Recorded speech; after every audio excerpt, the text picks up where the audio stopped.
After having your first child, you might notice that things start shifting with you and your partner or husband or father of the child. You are both changing as people, both evolving into this new phase of your life, this new identity, and you're both going to be questioning and learning things from different perspectives, the feminine and the masculine.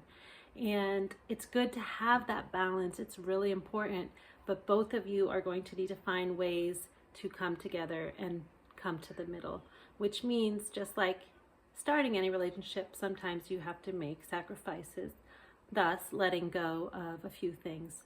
You'll know when something really feels dear to your heart or true to your heart, or you just have a feeling that there's no other way. And what's important for you and your partner is to talk about it, work through it. If you guys are still not coming to terms, when you're calm, talking to other friends, seeing how they deal with this type of stuff. If that doesn't work, researching online. After I had my first child, I was like, oh damn, I understand why people get divorced. Like, it's hard. When you have a child, you're under stress and pressure and fatigue. It's not easy to deal with relationship issues.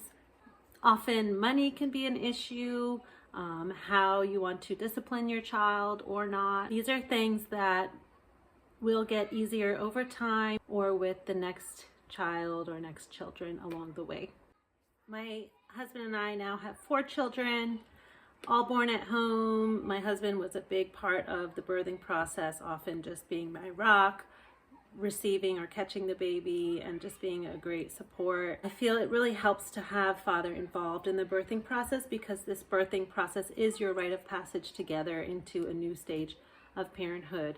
And with each child you add, you're becoming a mother in a different way or a father in a different way. And honestly, for us, it has gotten way easier with child number 3, child number 4. We just kind of know where we're at. We know what we both do. We still kind of criticize and nitpick at each other sometimes. Like, I think sometimes he's too hard on them, or he might think I'm too soft on them. So over time, we've learned to let certain things go and let each other be, let each other do our thing, or letting go of some of the things we were certain about and seeing how they play out. There's really, honestly, no right or wrong. It's what works for you and what works for your family, and what kind of things do you want to be passing on to your children. So the way you discipline them, or the way you make them eat, or the routines, is going to be how they do things in the future, or how they raise their children. It is important to take the time to reflect, communicate, back up your ideas with research so that you can share